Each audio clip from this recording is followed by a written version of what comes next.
ఉన్న బంగారాన్ని విడిపించి ఆ రోజు ఆన్లైన్ రేటుకే మేము కొంటాం. Sharma gold company. సద్గురు జ్యోతిషాలయం వారి 2024 ఫిబ్రవరి ద్వాదశ రాశి ఫలితాలను మనం తెలుసుకోబోతున్నాం. ఈ నెల ఫిబ్రవరి 14వ తారీఖున వసంత పంచమి వస్తుంది. మీ పిల్లలందరినీ కూడాను సరస్వతి దేవాలయం, మీ దగ్గరలో ఉన్నటువంటి సరస్వతి దేవాలయానికి తీసుకొని వెళ్ళండి, దర్శనం చేయించండి, వాళ్ళ పుస్తకాలను అక్కడ పూజ చేయించండి. ఓకే, ఇది పెట్టుకుంటే మన ప్రపంచానికి జనవరి 22వ తారీఖున రాజా రామచంద్రస్వామి వారు తన యొక్క రామరాజ్యాన్ని స్థాపించేశారు. మనమందరూ కూడా భారతీయులుగా ఉన్నదానికి గర్వించాలి. మనమందరూ ఇప్పుడు రామరాజ్యం, అసలు సిసలైనటువంటి రామరాజ్యంలో ఉన్నాం. ఇది ఒక గర్వకారణం. 2024 మనకు ఒక మైల్ స్టోన్ అని కూడా చెప్పుకోవచ్చు. జ్యోతిష్ శాస్త్రరీత్యా ద్వాదశ రాశుల్లో 10వ రాశి అయినటువంటి మకర రాశి మిత్రులారా, మీరు ఉత్తరాషాఢ నక్షత్రం 2, 3, 4 పాదములు, శ్రవణ నక్షత్రం 1, 2, 3, 4 పాదములు, ధనిష్ఠ నక్షత్రం 1, 2 పాదాలకు జన్మించిన మీరు మకర రాశి వారిగా పరిగణించబడుతున్నారు. ఈ నెల మీకు శుభాశుభ ఫలితాలు ఎలా ఉన్నాయి? 7.5 శని 7.5 ఎలాగో నడుస్తుంది, అవసాన దశలో ఉన్నారు. 10వ ఇంటి అధిపతి శుక్రుడు, 11వ ఇంటి అధిపతి అంగారకుడు 12వ ఇంట్లో కలిసి ఉన్నారు. శని 2వ ఇంట్లో ఉంటాడు, 12వ ఇంట్లో కుజుడు, శుక్రుడు ఉన్నాడు. నెల అనుకూలంగా ఉంటుందనే చెప్పచ్చు. ఫస్ట్ ఎక్కడ చెప్తున్నా అంటే ఆరోగ్యం బాగా ఉంటుంది, ఉద్యోగంలో కాస్త మిశ్రమంగా ఉంటుంది, మాటలు కూడా పడే అవకాశాలు ఉన్నాయి, కానీ బాగుంటుంది. విద్యార్థులకు బాగుంటుంది. భార్య భర్తల మధ్య సఖ్యత పెరుగుతుంది. చిన్న చిన్న ఇవన్నీ కూడా గొడవలు వచ్చిన రాజీ ధోరణితో కూర్చొని మాట్లాడుతూ అయిపోతుంది.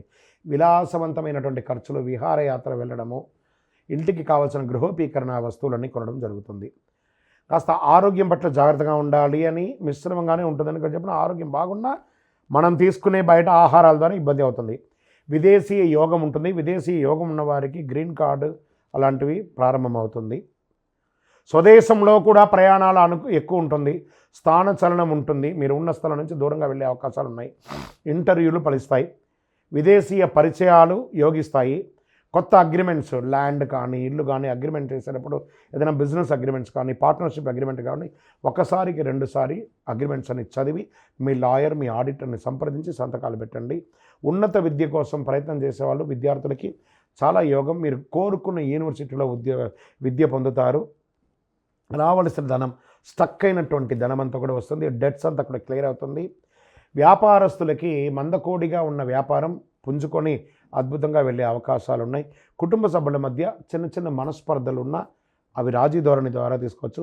రాజకీయదారులకి ఇది ఒక మంచి లబ్ధి పొందే సమయం అని చెప్పచ్చు. వాహనం కొనడం, ఆభరణం కొనడం, ఇల్లు కొనడం ఇవన్నీ కూడా అవుతుంది.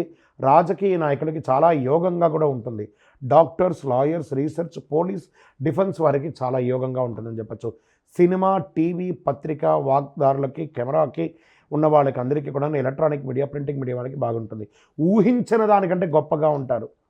ఈ నెల మీరు ఉద్యోగంలో ఉన్నవారు ఉద్యోగం మారుతారు, లేదా సొంతంగా మీరు టీవీ ద్వారా ఎదిగే అవకాశాలు బాగా కనబడుతున్నాయి. రియల్ ఎస్టేట్ వారికి యోగం. మీ పర్సనల్ జాతకం తెలుసుకోవాలనుకున్న వాళ్ళు కింద నెంబర్కి వాట్సాప్ చేయండి. మీ వివరాలన్నీ కూడాను. లక్కీ డే అని చెప్తే ఆదివారం మీకు చాలా కలిసి వస్తుంది. లక్కీ నెంబర్ 3 అని చెప్పచ్చు. అదృష్టం కలిగించే రంగు చిలకపచ్చ రంగు, ఊదా రంగు మీకు కలిసి వస్తుంది. చంద్రాష్టమం ఫిబ్రవరి 23, 2, 2024 7:25 నుండి 26, 2, 2024 8:11 వరకు చంద్రాష్టమం ఉంటుంది. ఈ 2.5 రోజులు వాహనం నడిపేటప్పుడు చాలా జాగ్రత్తగా ఉండాలి. మీ పరిసర ప్రాంతాల్లో ఉన్నటువంటి సుబ్రహ్మణ్య స్వామి దేవాలయానికి వెళ్ళి ప్రదక్షిణం చేయండి. శని భగవానునికి తైలాభిషేకం చేయండి. 19 ప్రదక్షిణాలు చేయండి. నీలాంజన సమాభాసం రవిపుత్రం యమాగ్రజం ఛాయామార్తాండ సంభూతం తన్నమామి శనైశ్వరం అని చెప్పి శని భగవానుని ప్రార్థన చేయండి. ఇంకను సకల దోషాల తొలగి ఆనందంగా ఉండడానికి ఐశ్వర్యం సిద్ధి కలిగించే పంచధూపంతో ధూపం వేయండి. జాతకం జీవితం కాదు, జాతకం పడుతున్న వర్షానికి ఒక గొడుగు మాత్రమే. మళ్ళీ చెప్తున్నాను, బాగా గుర్తుపెట్టుకోండి. జాతకం చెప్తే నేను ఇలా అయిపోతాను, అలా అయిపోతాను ఊహలోకి వెళ్ళకండి. Just refresh. ఒక సిస్టంలో బోర్డు ఉంటే దాన్ని రైట్ క్లిక్ చేస్తే రిఫ్రెష్ ఎలా చేస్తారో అలాగే ఈ జాతకం అనేది ఒక రిఫ్రెష్ మాత్రమే, అది మీ జీవితం కాదు. విజయోస్తు. ద్వాదశ రాశులందరికీ కూడాను గోచార గ్రహస్థితులను దృష్టిలో పెట్టుకొని అందరికీ రాశి ఫలితాలను చెప్పడం జరుగుతుంది. ఇందులో అన్ని వర్గాల వారిని దృష్టిలో పెట్టుకొని చెప్పడం జరుగుతుంది. ఇదొక గణితం. దాన్ని లెక్కించి ఆ యొక్క గ్రహాల యొక్క కదలిక గమనాల ద్వారా ఏ రాశి వారికి ఎలా ఉంటుందో చెప్పడం జరుగుతుంది. బాగా గుర్తుపెట్టుకోండి, జాతకం తెలుసుకోవాలి, కానీ అది జీవితం కాదు. పడుతున్న వర్షానికి ఒక గొడుగు మాత్రమే జాతకం. బాగా గుర్తుపెట్టుకోవాలి, జాతకం ఎంత కావాలో అంతే తీసుకోవాలి. అదే జీవితంగా అదొక యాసగా ఉండకూడదు. మీ యొక్క మేము చెప్పే ఈ యొక్క జాతకం అంతా కూడాను, మా యొక్క మాస ఫలితాలన్నీ కూడాను మీ యొక్క వ్యక్తిగత జీవితానికి ఒక 40% మాత్రమే వర్తిస్తుంది. మీరు పుట్టిన సమయంలో ఒక లగ్నం ఉంటుంది, ఆ రాశి ఫలితాలు ఉంటుంది, దాని ప్రకారమే మీ యొక్క సంపూర్ణ జాతకాన్ని నిర్ణయించడం జరుగుతుంది. మీ వ్యక్తిగత జాతకం తెలుసుకోవడానికి మీ పరిసర ప్రాంతాల్లో ఉన్నటువంటి సద్గురువుల్ని సంప్రదించండి, జ్యోతిష్శాస్త్ర నిపుణుల్ని సంప్రదించండి. అక్కడికి వెళ్ళి మీ యొక్క date of birth, time of birth, place of birth తెలిపి మీ యొక్క జాతకాన్ని తెలుసుకోండి. లేదా గురుగారు మేము మీ దగ్గరే తెలుసుకోవాలి అనుకుంటున్నాము,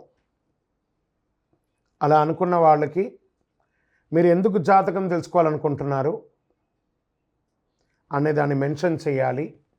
మా ఈ కింద కనబడుతున్న నంబర్కి వాట్సాప్ మాత్రమే చేయాలి, కాల్ చేయకూడదు. మీ details, date of birth, time of birth, place of birth WhatsApp చేయాలి. చేసిన తర్వాత 21 సంవత్సరాల లోపు ఉన్న పిల్లవాళ్ళు ఖచ్చితంగా జాతకం అడగకూడదు. ఇల్లీగల్ అఫైర్స్ గురించి అడగనే కూడదు. కంప్లీట్గా అప్పుల్లో కూరుకుపోయి అప్పులు బయట ఎలా పడాలని మాత్రం అడగకూడదు. మీరు వ్యాపారమో ఉద్యోగమో చేసి అప్పులు తీర్చుకోవాలి. 60 సంవత్సరాల పై చెలుకు వాళ్ళు అడగకూడదు. ఎందుకంటే వారు అన్ని వసంతాలను పొంది ఉంటారు కాబట్టి 60 సంవత్సరాల పై చెలుకు వారు అడగాల్సిన అవసరం లేదు.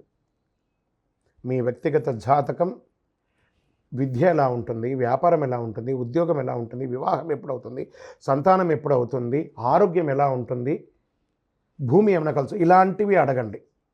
అన్య ప్రశ్నలు అడగకండి. వాట్సాప్లో వివరాలు వస్తేనే మేము రిప్లై ఇస్తాము. దాని తర్వాత మీరు మాకు కాల్ చేయొచ్చు. ఈ ద్వాదశ రాశులు చూస్తున్నటువంటి ప్రేక్షక మిత్రులందరికీ కూడాను మీరందరూ కూడా ఆయురారోగ్య ఐశ్వర్య భోగభాగ్యాలతో ఉండాలని అఖిలాండ కోటి బ్రహ్మాండ నాయకుడు శ్రీ ధర్మశాస్త్ర అయ్యప్ప స్వామి వారిని ప్రార్థన చేస్తున్నాను.